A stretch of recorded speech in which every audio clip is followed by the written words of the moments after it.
I'm glad to be here, man. This was my dream. My dream was to come to America, you know, not for a job or money or anything.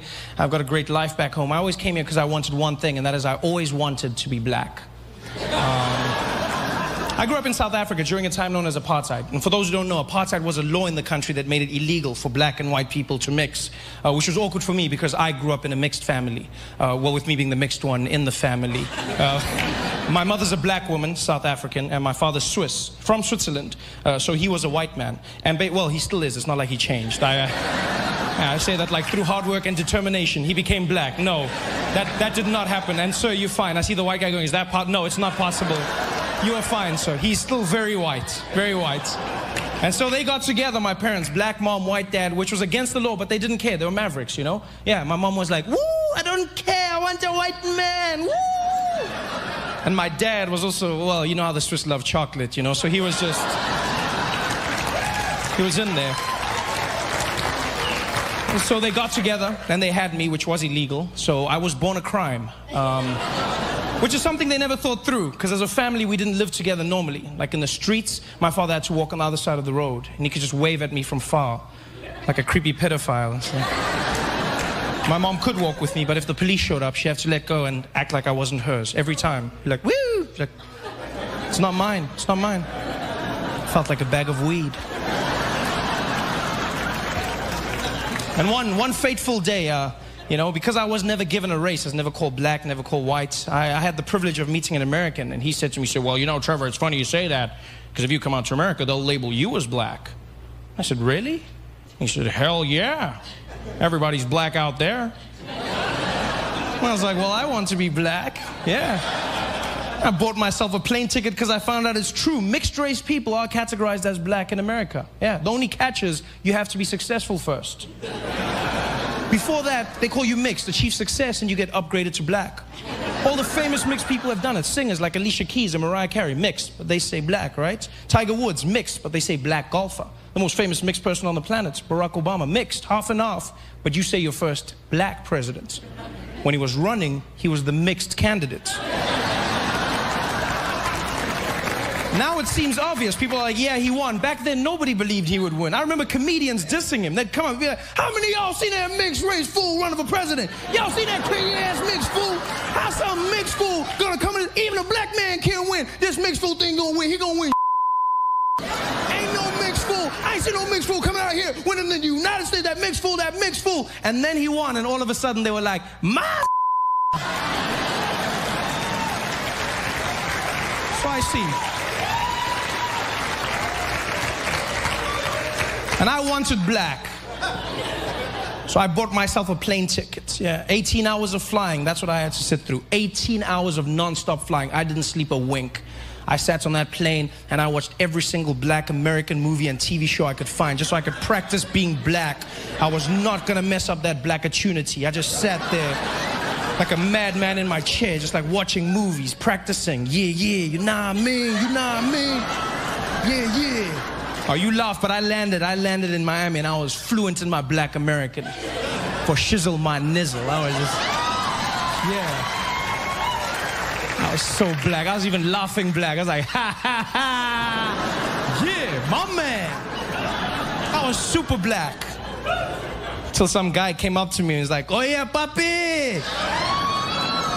Ya llegamos, eh? 18 hours of flying and I still wasn't black. I was Puerto Rican. That was probably the worst time ever. Is flying into America as an African during the Ebola crisis. It was the craziest thing I've ever seen in an airport. You'd walk in, there'd be tension. They'd usher everybody into a special quarantine area, ask you questions that they don't normally ask. The number one question they always ask was, sir, have you been in contact with Ebola? They'd always ask, sir, have you been in contact with Ebola? I love the sincerity of the question. Like there was a chance my answer could be yes. And next stop, Disney World. Like what kind of person do you think I am that I'd still be embarking on a journey, having knowingly been in contact with the most deadly disease on the planet? Like who do you think I am that I'd be there like, I don't care. Booking.com has a zero refund policy. I'm going to Disney World, even if it kills me, Mickey Mouse, and everybody else, I'm going. Have you been in contact with Ebola? And they always said it like Ebola was like a distant relative. I love the phrasing. Have you been in contact with Ebola? Yeah, I spoke to him last week. He's doing well, eh? Thank you very much for asking. Ebola made flying a nightmare. Because Ebola was one of the craziest things I've ever seen in terms of the human condition, how quickly we're taught to panic. You know, 1 minute I'll be flying, I'll see people of Middle Eastern descent getting pulled, you know, random selections, beeping through the machine. And then Ebola happened, and all of a sudden the focus shifted. Focus shifted, and now it was Africans getting pulled aside, Africans waiting. Middle Easterners were cruising through security. And then almost as quickly as it started, it flipped back overnight. And I'll never forget when it happened. Right after the Charlie Hebdo attack in Paris. That attack happened, and almost the next day, Ebola wasn't a thing anymore. Middle Easterners were back in the spotlight. Normal service had been resumed. Because after Charlie Hebdo, I would walk through airports and no one gave a damn. They didn't care about me, where I was from, nor the bananas in my bag.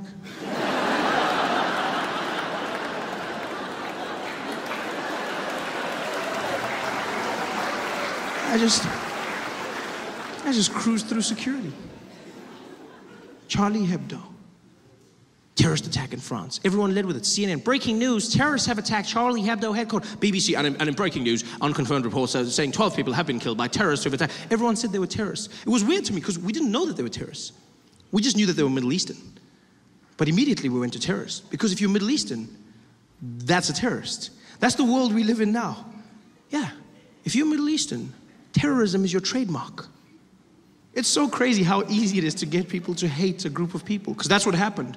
Charlie Hebdo, and then everyone started saying things about Muslims. These damn Muslims, we gotta stop Islam. That's what we gotta do. We gotta stop these Islamists, these Muslims. Now, I'm not saying all Muslims are terrorists, but all terrorists are Muslims.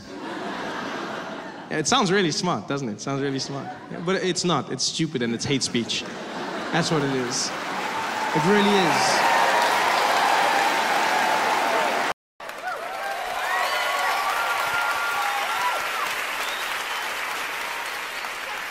Yeah. I love tacos. I love Mexican food. I love Mexican people. I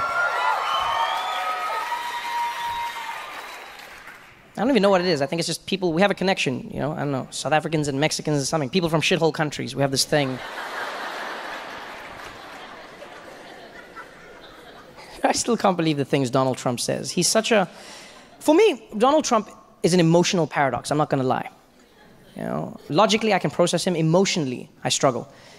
On the one hand, I will admit I wake up many days terrified at the notion that he's president of the most powerful nation in the world. But I also must admit, I wake up many days knowing he's gonna make me laugh. Yeah, there's terror and there's joy, and I don't know how to feel. You know what it feels like sometimes? It feels like there's a giant asteroid headed towards the Earth, but it's shaped like a penis. Like, I think I'm gonna die, but I know I'm gonna laugh. You just look at everything that he does.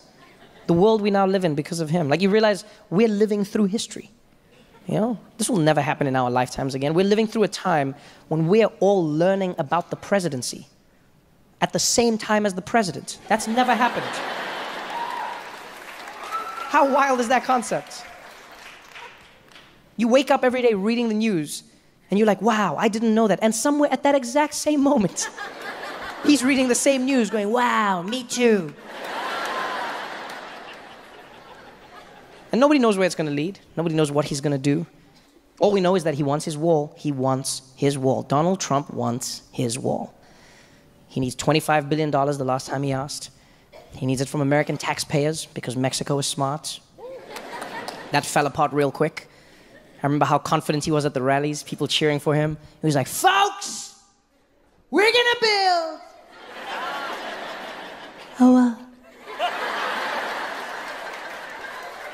We're gonna build a wall, folks. Who's gonna pay? Mexico. And Mexico was like, we ain't paying for shit, man.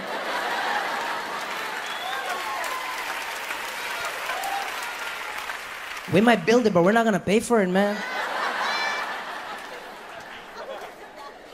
And I don't know if you've been following the journey of the wall, but it's probably the best comedy on TV, right? Because now they've started building prototypes of the wall at the border, right? Because Donald Trump said he wants them to test the wall first. I don't know how you do that. And I was like, try again.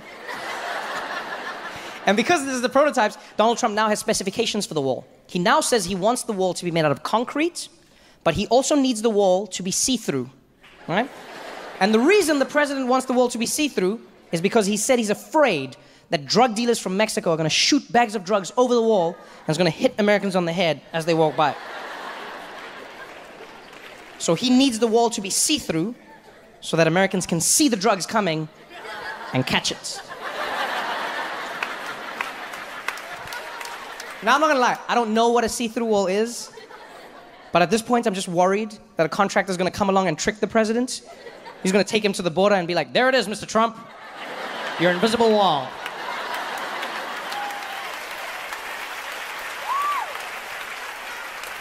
And then just to make sure he buys it, he's going to hire a troop of Mexican mimes just to be like, oh my God, you can't get through it.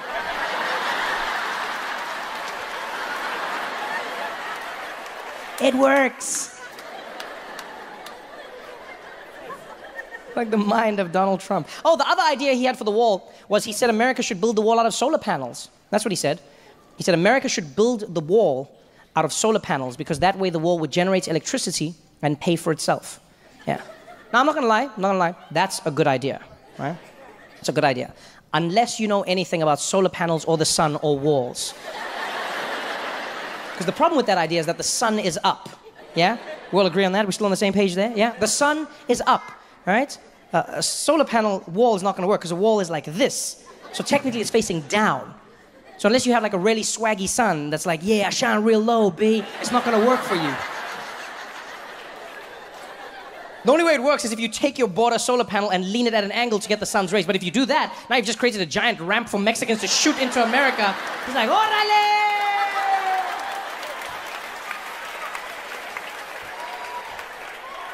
The mind of Donald J. Trump. The J stands for Jesus. A lot of people don't know that. Yeah, a lot of self-loathing going on there. The newspapers say that. He's famous, so now people treat you like you're famous. They start saying weird things to you. Strangest things people would say to me. Trevor, well done on everything, eh? Congrats. But, you know, even though you're going to America, don't forget us, all right? Don't you forget us. Like, I don't even know who you are. People would say the weirdest things to me. You know what the number one thing people have said to me? Number one thing? It's not good luck. It's, hey, Trevor, good luck over there. But whatever you do, don't forget your accent, all right? Yeah, please, don't pull a Charlize on us, okay? You keep your accent, man. Make us proud. Everyone said that. Trevor, brah. Hey, Trevor Noah. Hey, Masakan. Hey, man, you're making us proud, no? Yeah, man, you're doing big things for us, but brother, can I ask you a favor, no? Don't lose your accent, no? Don't lose your accent. Yeah, when you come back from the States, you mustn't come back talking funny, okay? Please, brother. If you lose your accent, don't come back. You just threaten me? What does that mean, if you lose your accent? How do you lose your accent? People make it sound like you're going to be walking down the street and then just out of the blue you'll be like, huh?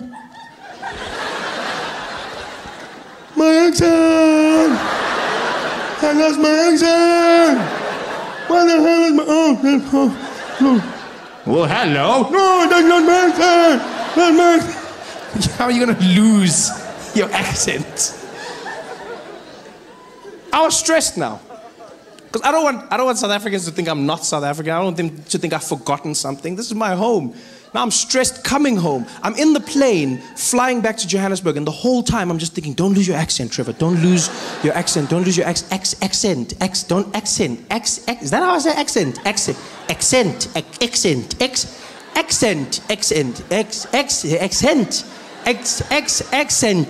By the time I landed at OR Tambo, I was losing my mind.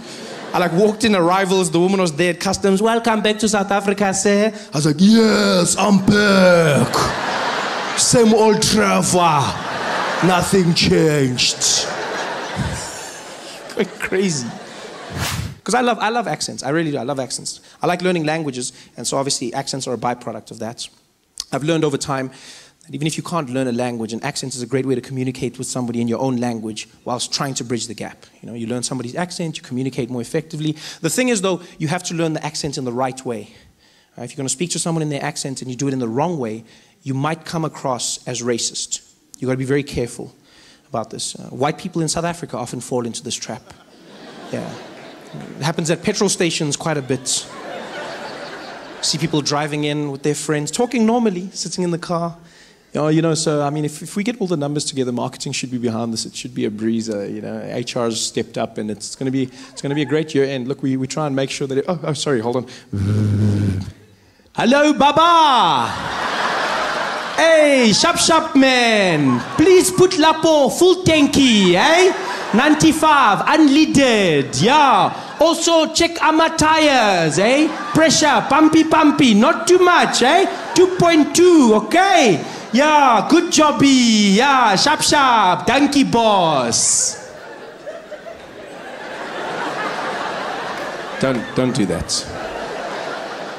He's a grown man. He's been pouring petrol his entire life. He knows what you need. Just talk to him like a normal human being. That's the thing people don't understand. Speak to him like a normal human being. I used to get so angry. Whenever I'd see white people changing their accent when they talk to black people, I get so angry. I was like, oh, white people racist? Is that what it is? Oh, racist? And then I learned. Life taught me not to be so quick to judge. Yeah, I learned a valuable lesson. I was driving to Gold Reef City one day, into the backstage area, and the security guard came out to the boom, and he was like, hey, how are you, sir? Is your name on the list? I said, yes, how are you, Baba? My name is Trevor. He's like, okay, Chabal. I said, no, Trevor. He's like, oh, sorry, Chabal. I said, no, Trevor, Shalva. Trevor, Shalva. Trevor, Shalva. Trevor, Shaval. Trevor, Shaval. Trevor, Shaval. And now my friend who was irritated, he just leans over me and he's like, hey, Papa, get Trevor. He was like, oh, Trevor. Why you don't talk properly? And then I understood. I finally understood what white people have been trying to do. I see, you're trying to communicate more effectively. You're trying to engage somebody, but understand this. When speaking to somebody in an accent, the number one rule to understand is an accent is not a measurement of intelligence, right? An accent is just somebody speaking your language with the rules of theirs. That's all an accent is. So don't speak down to them. Don't patronize them. Speak to them the way you would to yourself. Just try and learn their accent. That's all it is. It's just another accent. Yeah. And I learn them.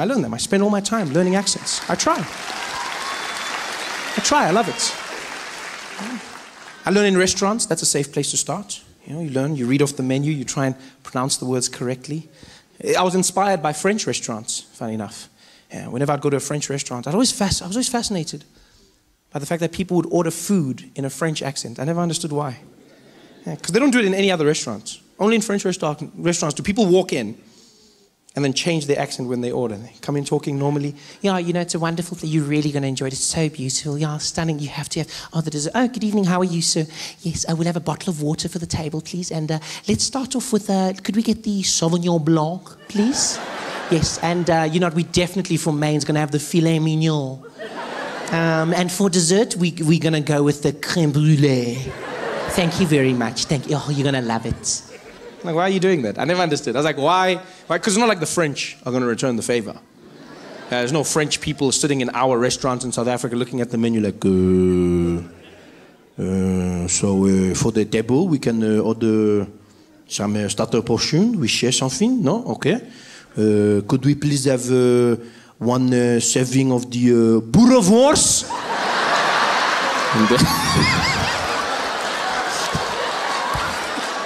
That's not gonna happen. Hey guys, thanks for watching. Make sure to subscribe to my channel so you can win cool prizes. And by prizes, I mean surprise. There's no prizes. It's a free YouTube video, you greedy. Just click the video, man. Why you want free things on free things? Every time elections come up in South Africa, people always start to panic, you know. Ever since our first democratic elections in 1994, Nelson Mandela was about to become president, people started panicking. You remember that? There were people, you'd hear them, "I'm leaving, I'm going to Australia. I'm going. It's been fun, Mary, but it's time to go, hey? It's time to go. They're going to take over now." And then Mr. Mandela became president, and they all stayed. He's a wonderful man, wonderful man. If it wasn't for him, I would have left, hey? A wonderful man, yeah, he's really great. Next elections came, Thabo Mbeki was about to become president. People panicked again. "I'm leaving, I'm going to Australia, I'm going. I swear, I'm leaving, Mary, hey? Now that Mandela's gone, you know they're going to eat us. It's time to go, I'm going to Perth." And then Thabo became president, and once again, they all stayed. He left.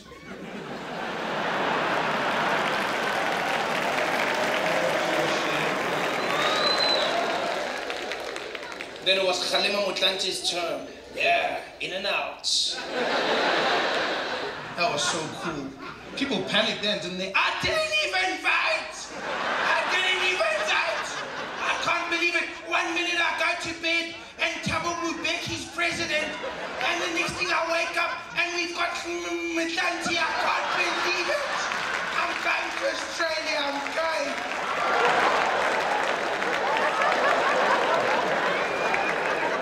Oh, and then it was Jacob Zuma. Oh, the original boogeyman. Yeah, that's when you heard people panicking. Things were different though in South Africa, because for the first time in our history, you heard black people going, "Eish, how much is that ticket to Australia again?" The newspapers say that. He's famous, so now people treat you like you're famous. They start saying weird things to you.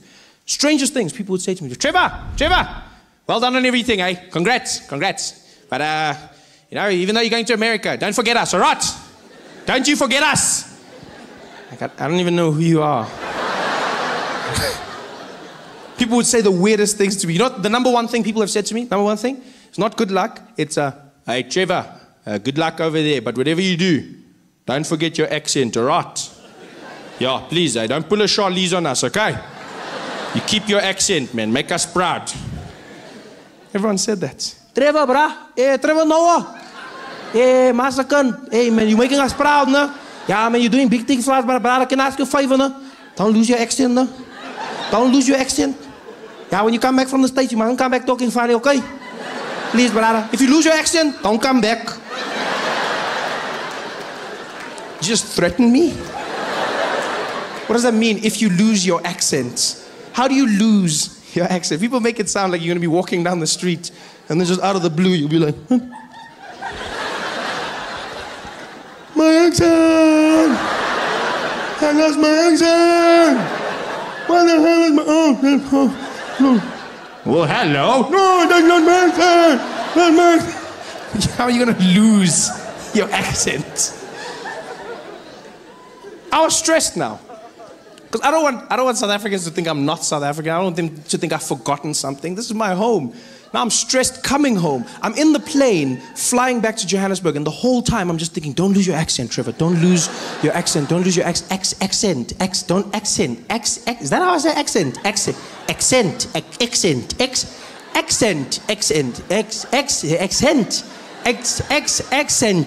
By the time I landed at OR Tambo, I was losing my mind. I walked in arrivals, the woman was there at customs. "Welcome back to South Africa, sir." I was like, "Yes, I'm back. Same old Trevor. Nothing changed." Going crazy. Because I love accents. I really do. I love accents. I like learning languages, and so obviously accents are a byproduct of that. I've learned over time that even if you can't learn a language, an accent is a great way to communicate with somebody in your own language whilst trying to bridge the gap. You know, you learn somebody's accent, you communicate more effectively. The thing is, though, you have to learn the accent in the right way. If you're going to speak to someone in their accent and you do it in the wrong way, you might come across as racist. You've got to be very careful about this. White people in South Africa often fall into this trap. Yeah. It happens at petrol stations quite a bit. See people driving in with their friends, talking normally, sitting in the car. Yeah, you know, so I mean, if we get all the numbers together, marketing should be behind this. It should be a breezer. You know, HR's stepped up, and it's going to be a great year. And look, we try and make sure that. Oh, sorry, hold on.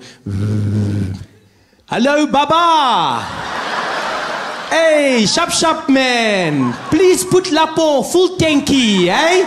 95 unleaded, yeah. Also check our tires, eh? Pressure, pumpy, not too much, eh? 2.2, okay. Yeah, good jobby. Yeah, sharp, donkey boss. Don't do that. He's a grown man. He's been pouring petrol his entire life. He knows what you need. Just talk to him like a normal human being. That's the thing people don't understand. Speak to him like a normal human being. I used to get so angry whenever I'd see white people changing their accent when they talk to black people. I get so angry. I was like, are all white people racist? Is that what it is? You're racist? And then I learned. Life taught me not to be so quick to judge. Yeah, I learned a valuable lesson. I was driving to Gold Reef City one day, into the backstage area, and the security guard came out to the boom, and he was like, hey, how are you, sir? Is your name on the list? I said, yes, how are you, Baba? My name is Trevor. He's like, okay, Chabal. I said, no, Trevor. He's like, oh, sorry, Chabal. I said, no, Trevor, Shalva. Trevor, Shalva. Trevor, Shalva. Trevor, Shaval. Trevor, Shaval. Trevor, Shaval. And now my friend who was irritated, he just leans over me and he's like, hey, Papa, get Trevor. He was like, oh, Trevor. Why you don't talk properly? And then I understood. I finally understood what white people have been trying to do. I see, you're trying to communicate more effectively. You're trying to engage somebody. But understand this. When speaking to somebody in an accent, the number one rule to understand is an accent is not a measurement of intelligence. Right? An accent is just somebody speaking your language with the rules of theirs. That's all an accent is. So don't speak down to them. Don't patronize them. Speak to them the way you would to yourself. Just try and learn their accent. That's all it is. It's just another accent. Yeah. And I learn them. I spend all my time learning accents. I try. I love it. I learn in restaurants. That's a safe place to start. You know, you learn, you read off the menu, you try and pronounce the words correctly. I was inspired by French restaurants, funny enough. Yeah, whenever I'd go to a French restaurant, I was always fascinated by the fact that people would order food in a French accent. I never understood why. Because they don't do it in any other restaurants. Only in French restaurants do people walk in and then change their accent when they order. They come in talking normally. Yeah, you know, it's a wonderful thing. You're really going to enjoy it. It's so beautiful. Yeah, stunning. You have to have... Oh, the dessert. Oh, good evening. How are you, sir? Yes, I will have a bottle of water for the table, please. And let's start off with... could we get the Sauvignon Blanc, please? Yes, and you know, we definitely, for main, is going to have the filet mignon. And for dessert, we're going to go with the crème brûlée. Thank you very much. Thank you. Oh, you're going to love it. Like, why are you doing that? I never understood. I was like, why? Because it's not like the French are going to return the favor. There's no French people sitting in our restaurants in South Africa looking at the menu like, so for the table, we can order some starter portion. We share something? No? Okay. Could we please have one serving of the boerewors?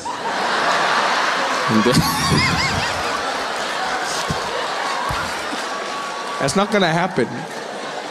Some of you may or may not know, I got a job. This is fantastic for me. Thank you very much. Thank you. Thank you very much. Yeah.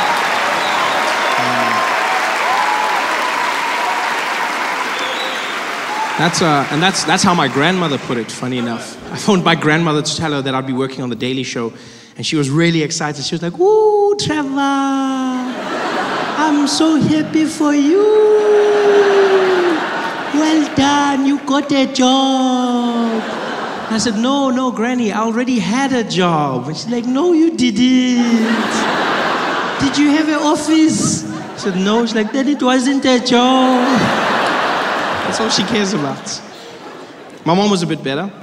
I called her to tell her the news. And to give you a bit of a backstory, I've got two younger brothers. Right? So one brother is 9 years younger than me, and then the youngest is 20 years younger than me, right? And so the youngest just became one of the student council members in his school, right? So he got onto the student council. So I phoned my mom to tell her my good news. I'm on the phone with her. I'm like, oh, Mom, I don't know if you heard, I'm going to be on the Daily Show. And she's like, oh, my baby, I'm so excited. Oh, praise Jesus. This is wonderful. Well done, baby. I'm so happy for you. And did you hear what happened to your brother? I'm like, no, what happened? She's like, oh, he's on the student council at his school. Oh, I'm so excited. Both my boys are doing big things in the world. I'm so happy. Oh. And I was like, yeah, some things are bigger than others. She's like, no, it's all the same. I was like, you say that, but I mean, you know. Come on, you know. She's like, okay, fine, fine. You were never student council, so let's cheer for you. You're like, what?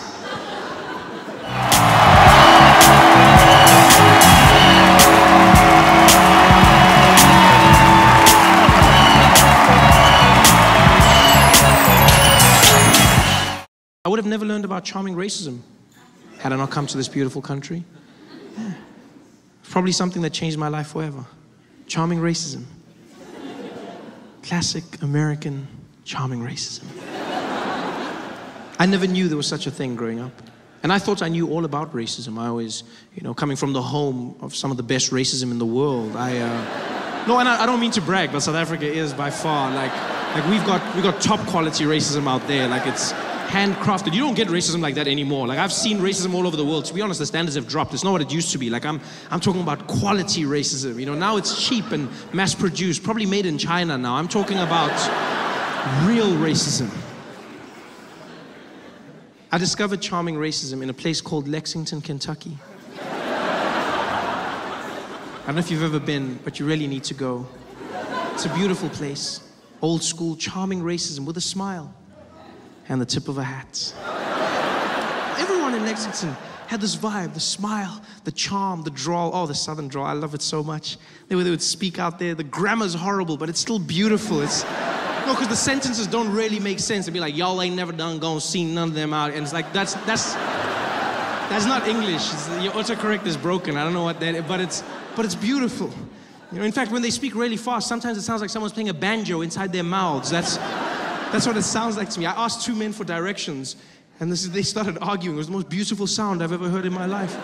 The guy was like, where are you going, boy? I said, I'm going to the theater. Can you direct me? He said, oh, you're going to get on the way on the road. Maybe they don't see long down that way. And the friend was like, no, they ain't getting long way down by, man. They don't get no same. Like, they live long going don't be no day. They don't get no me, but they ain't going to on again don't be. It was almost.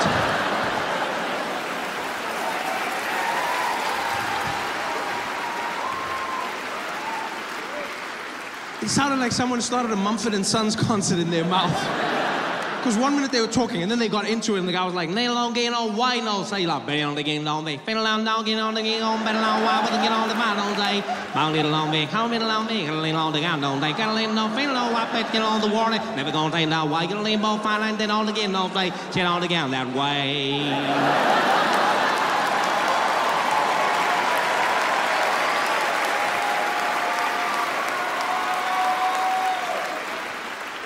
Nigger.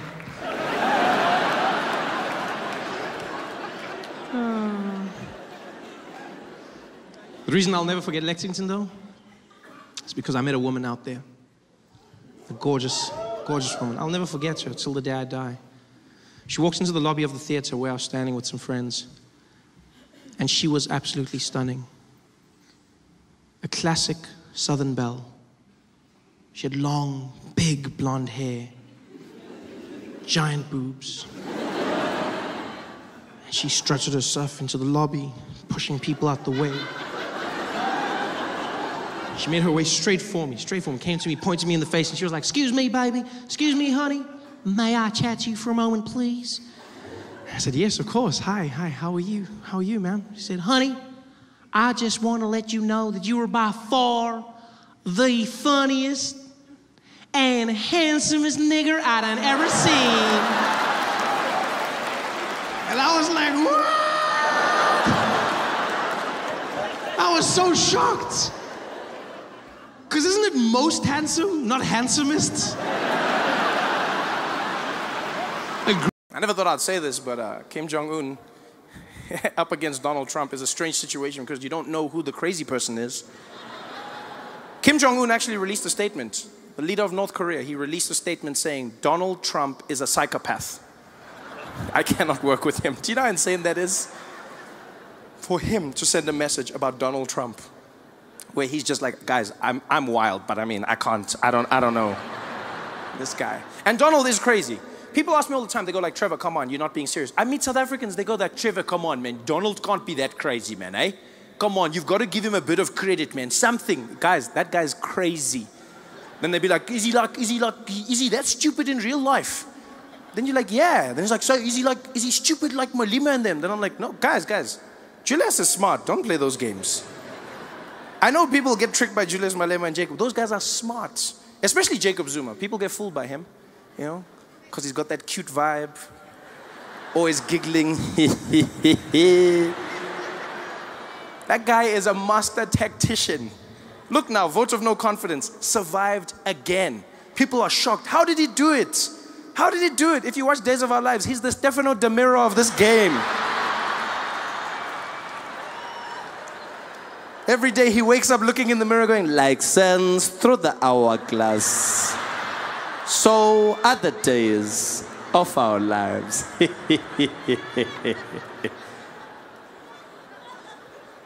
a lot of people make that mistake. I've realized a lot of people make that mistake. You think our politicians are stupid. Maybe it's because of how they speak. Maybe it's because of how they sound. You know, Jacob Zuma's smart. Jacob Zuma was the head of intelligence for the ANC during the struggle. Jacob Zuma started the chess team on Robben Island. A lot of people don't know that. He started the chess team. Yeah, that's why he's so good with moving the cabinet around.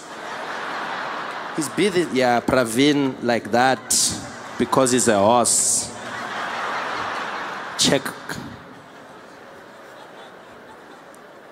Donald Trump is not like that. One thing I'll say about Jacob Zuma, catch him in a corner, ask him anything about policy, that guy will rattle it off. He may not know how to read, but he knows what he's talking about. Donald Trump has no clue about any policy whatsoever. He knows nothing about geopolitics. He knows nothing about his healthcare. Every time Donald Trump answers a question, you know he doesn't know the answer because he answers it like he's a contestant in one of his own beauty pageants. That's how he answers it. Every time you see Donald Trump on TV, you can see he's making it up as he's going along. They'll be like, Mr. President, can you tell us about your healthcare rollout and how pre-existing conditions are going to be covered? I know. We're going to have so much coverage, folks. The best coverage. All the coverage. I'm going to get it. All of it. It's going to be so good. Great. Some people even say the best.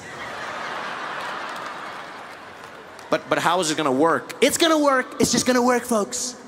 It's going to work. It's going to be done. I'm going to do it. It's going to be done.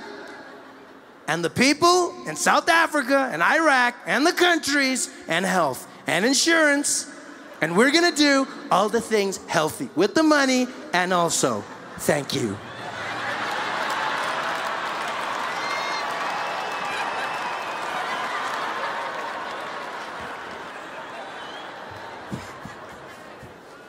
Donald Trump is losing his mind, saying the craziest things. We're going to build a wall. And Mexico's gonna pay for it. I love how Mexico's like, we ain't paying for shit, man. We might build your wall, but we ain't paying for it, man. Stupid. Donald Trump's just doing his own thing. Everything seems to be going wrong for him. Now he's getting ready to start a war, launch a nuclear weapon. North Korea, they will know. Fire and fury. Fury and fire. Fast and furious. Tokyo Drift. Like no one's ever seen. This guy's gonna blow up the world, people. He's not having a good time. So I correct people all the time. I go, look, man, say what you want about Jacob Zuma. He knows his policy. Yeah, doesn't mean he's getting things right. Doesn't mean he's doing the correct things, but he knows his policy. You can't say they're the same, you know? And say what you want about Jacob Zuma, but he knows how to handle his ladies. Yeah, he doesn't have any problems there. Donald Trump, walking around in public, his wife smacking his hand away. Pa! In public. Do you know how embarrassing that was? Donald Trump was there, trying to hold Melania's hand. She just slapped it away. He tried to grab it and she, pa! And then the second time, tried to grab it and she just did like a little thing. And everyone was like, are they okay? Are they fighting? I was like, yeah, of course they're fighting. They're having a horrible time. Completely horrible time. And you don't even need to see the video of the hands to know that they're having a bad time. I've had a theory for a long time that Donald Trump and his wife are not in a happy relationship. And I don't want to start any rumors, but I've noticed this. You know, I've noticed it in their speeches. Every time Donald Trump or Melania speak, it seems like they're throwing shade at each other. They're giving a speech, but they're actually talking trash about the spouse. Every time, all you have to do is listen to the subtext of what they're saying. For instance, Melania Trump came out. She made a speech about her platform as First Lady. In America, every First Lady gets to choose what their dream job is going to be, what they're going to be doing to help the country. Michelle Obama says she's going to help kids get healthy meals and workouts. Melania Trump came out, and what did she choose? She came out, no one forced her, and she was like, as First Lady, I believe we need to fight against the cyberbullying. All of the people on the Twitter who are saying the bad things, we need to stop them. We need to make sure that they cannot carry on what they're doing. I was like, do you know your husband, lady? And now I realized she was doing it on purpose. They were having a fight. Yeah. She probably got home that night, dropped her keys on the table. Donald Trump was sitting in the living room, turned on the lights. Hi, Melania. I saw what you said about me on the news. It was very not nice. Oh, hello, Donald. I didn't see you sitting over there. I thought you were watching the cartoons. You know I was watching the news, Melania. I watch all the news. Fake news. So what are you going to do about it, Donald? You want a war? You've got a war. I'm gonna get you, Melania. You're gonna pay. Do your worst, Donald. Oh, it's on. I'm the best at worst. The next day he came out, gave a speech. What did he say? We've got to get rid of all these immigrants, folks. All these immigrants need to leave this country. Your move, Melania. She went to a women's conference. We need to stop sexual assault. The men who are grabbing the ladies without their permission. We need to. I was like, yo, you guys need to sort your shit out at home, man. Some of you may or may not know, I have a new job. This is great. Thank you very much. Thank you. Yeah, so that's fun. Phoned my grandmother to tell her the good news, which was really cool. I don't think she understood what was going on, but still she was happy. Phoned my gran, and she was on the phone. I was like, Granny, I'm going to be on the Daily Show. And she's like, ooh, Trevor, I'm so happy for you. You got that job. I said, no, Gogo, no, I already had a job, Gogo. I already had a job. She's like, no, you didn't. Did you have an office? I said, no. She's like, then it wasn't a job. Well done, Trevor. My mom was a bit better. I phoned her. She was on the ball. You know, she was really excited for me. And to give you a bit of a backstory, I have two younger brothers. Right? I have one brother is 9 years younger than me, and then the youngest is 20 years younger than me. And so the youngest one, who's 11, just became head boy of his school. He's the head prefect at his school, right? Yeah, so then, no, please don't, no, this is my show. You don't clap for him, please. They didn't clap for me at his, please. I work hard for my applause, please, guys. So anyway, so I phoned my mom. I phoned my mom to tell her my good news. And I'm on the phone with her, and I'm like, Mom, this is happening. She's like, oh, baby, I'm so happy for you. Oh, this is so wonderful. Oh, I'm so happy. This is so great. Oh, and did you hear what happened with your brother? He became head boy at his school. Oh, I'm so happy. Both my boys are doing big things. And I was like, yeah. Some things are bigger than others. She's like, no, baby, it's all the same to me. It's all the same. I was like, you say that, but I mean, you know. I mean, you know, if you had to choose. She's like, okay, fine, I'll be honest. You were never a prefect, so... Damn it! That's when I wish I had a physical phone. Yeah? That's when I wish I had a landline. You know, I have those landline moments in my life where I wish I had an old school phone so I could slam it down. Young people will never know the joy of slamming a phone at the end of a call. Like, cell phones have robbed us of that. That feeling, you know, where you get to tell the person, screw you! Bah! Ah, it feels so good. They feel it on the other end, like, ah! It's like you punch them in the ear. Now with phones, you've robbed of all of that. You know, there's no sense of power. Screw you! That's all you have. And you can't even press the screen hard because you're scared you're going to crack your own phone. You don't... I hate cell phones so much. I think they're robbing us of our intelligence. I honestly believe cell phones are going to be the reason that human beings devolve. We're going back to the Stone Ages because of those things. Everything about them is turning us into apes again. Neanderthals. I was looking at my thumbs the other day. I spend so much time texting and sending messages that I feel like they've started curling over like monkeys' hands. I've gotten really good at typing and grabbing branches. Everything about those phones is robbing us of our humanity. We were proud because we evolved, we stand, we walk tall. And then we got our phones. And now every day we spend like this. And over time we're gonna go back down. Have you tried to have a conversation with someone on their phone? Literally sounds like a caveman. Just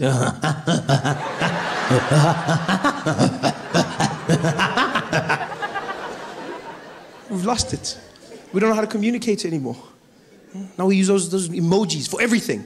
Emoji, emoji, emoji, emoji. No one even uses words. Send a paragraph to your friend. Had a great date, did this. It was so funny. They reply, hey. And did you hear? She died. Ooh. That's it. No words. Emojis are basically the cave drawings of 2015. Yeah, we judge cavemen. We think they were primitive because we couldn't find any words in their pictures. Someone's going to think the same thing of us. The way we look at cavemen and go, oh, look at them, they couldn't write. Oh, the caveman, he was so simple. Oh, and he was hunting, and he had a family. Oh, simple. Someone's going to see our messages in 1,000 years. Be like, oh, look at that. Oh, the people of 2015, simple. Oh, yeah, look at that. Oh, they laughed, and they cried. Oh. Sometimes they laughed until they cried. Yeah. Some of them were blind in one eye, yeah. But that didn't stop them from having fun. Oh. And there were monkeys that didn't talk. Oh. Monkeys that didn't listen. Oh. And they were always dancing in red dresses. Oh. 2015, a simple time. We don't communicate anymore. Got our emojis. Phones are making us dumb. I fear most for women, you know, the most intelligent of our species. Yeah. And I fear for you. I fear, ladies. I fear for what the selfie has done to you. Women are obsessed with selfies. The average woman spends 50% of her day thinking about when she can take the next selfie. That's all she's thinking about. Oh, let's take a selfie. Oh, let's take a selfie. Let's take a selfie now. Let's take a selfie. Take a selfie of me taking a selfie of you. Oh, this is great. Selfieception. I love it. Everyone's just in there. Selfie, selfie, selfie, selfie. And you know what's fine? The pictures look great. The pictures look great. Instagram. Oh, like my picture, like my... Yeah, it looks normal. But have you seen what it looks like when someone makes a selfie? It is the creepiest thing you've ever seen in your life. A normal woman sitting by herself, having lunch, doing whatever she's doing. And all of a sudden she'll look at her phone and something in her head goes weird and she transforms into a selfie monster. She literally just be there looking at her phone, going through stuff, and all of a sudden she's like...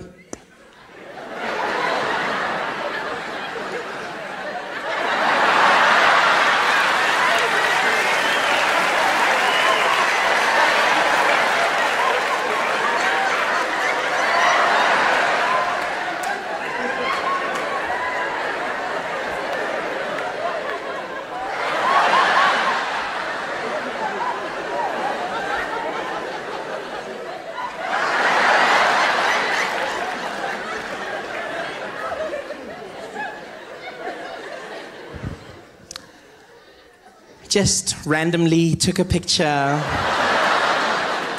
Caught off guard. Hashtag I woke up like this. Hashtag no you didn't. Hashtag you crazy. Hashtag stop that shit. Hey guys, thanks for watching. Make sure to subscribe to my channel so you can win cool prizes. And by prizes, I mean surprise. There's no prizes. It's a free YouTube video, you greedy. Just click the video, man. Why you want free things on free things? You know the worst thing about the Guptas for me, other than the blatant corruption and the state capture, would have to be the fact that I felt betrayed by my president.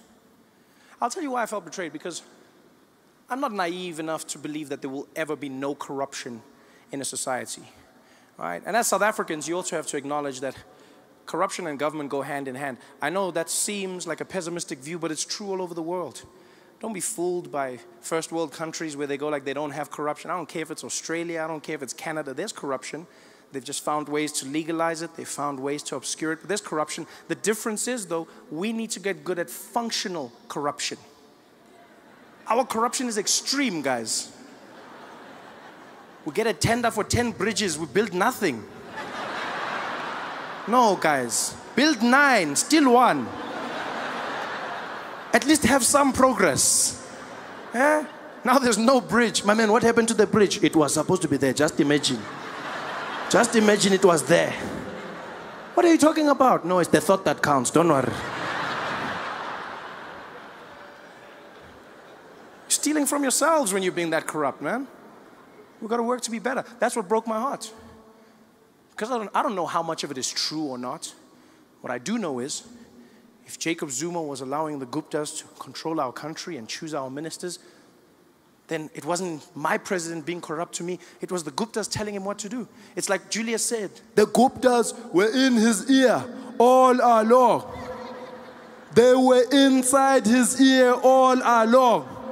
And you know the way Julius sounded, it sounded amazing, because like, I get the phrase when they go, they were in his ear, but he said they were inside his ear. It sounded like the Guptas were actually inside Jacob Zuma's ear, which actually would have made sense when you think about it. What if they were inside his ear the entire time?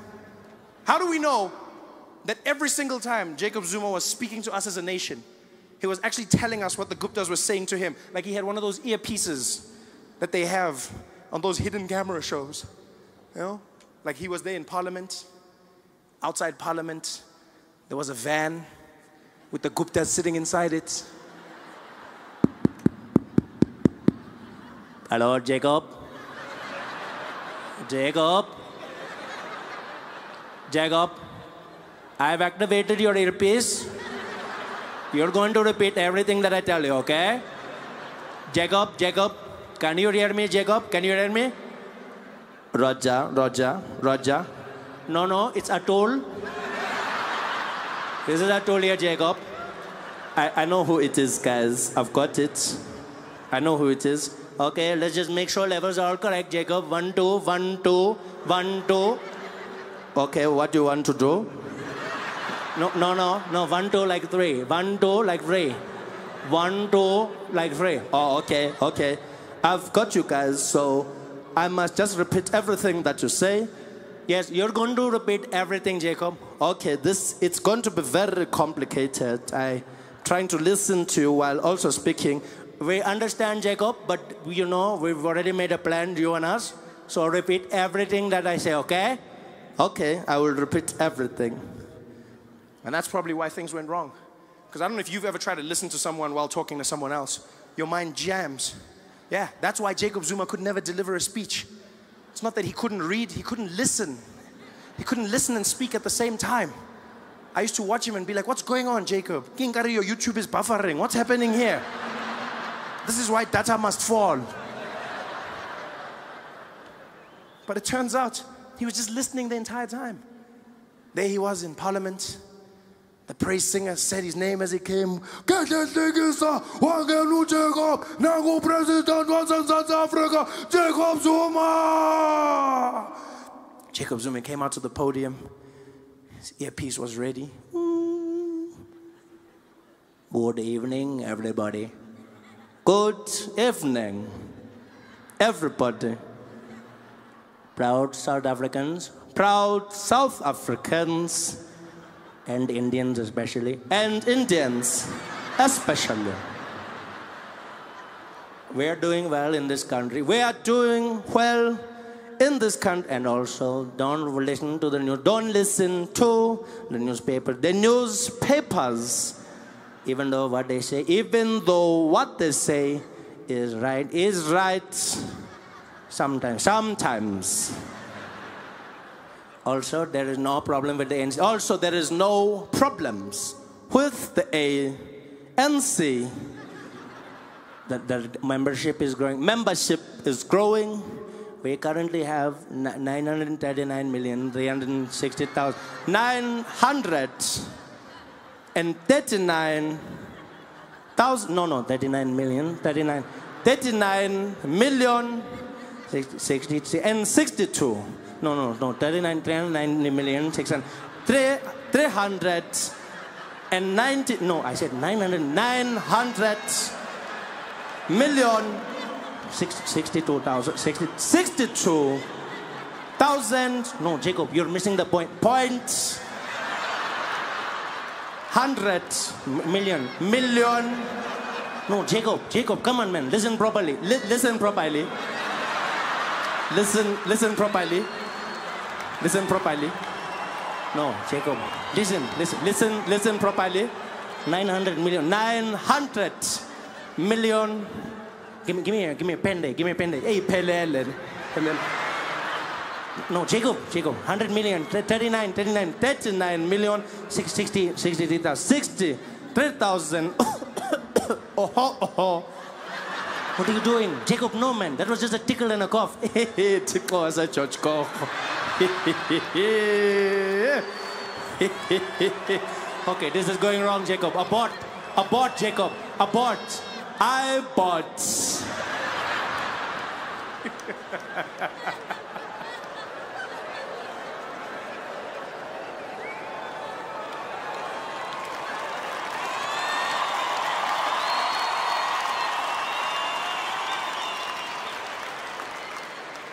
They were in his ear the entire time.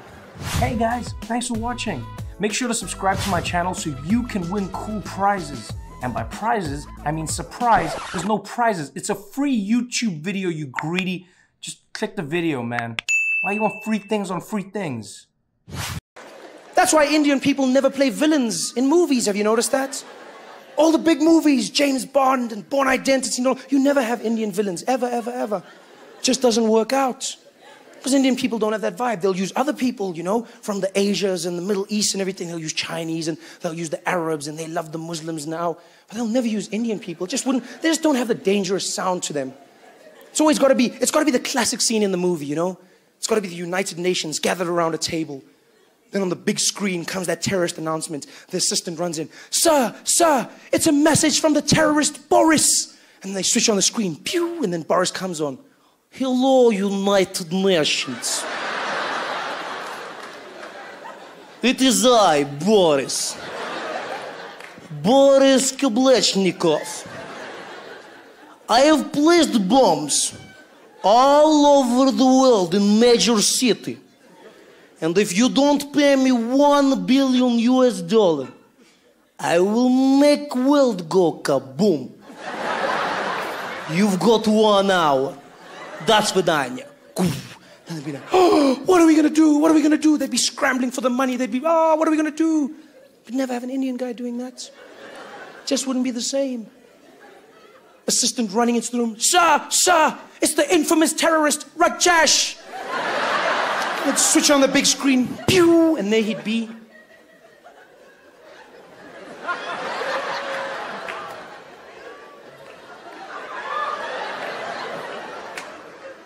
Is it on?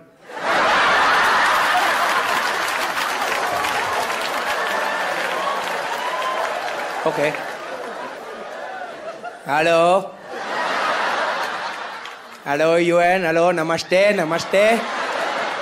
Namaste. How are you, uncle, auntie? Pleasure. My name is Rajesh, and I have placed bombs strategically all over the world. Now, if y'all don't pay me, $1 billion US. I will proceed to make the entire world go kaboom. They'll be like, but Rajesh, we don't have money, Rajesh, we don't have money, it's the credit crunch. Okay, how much you got then?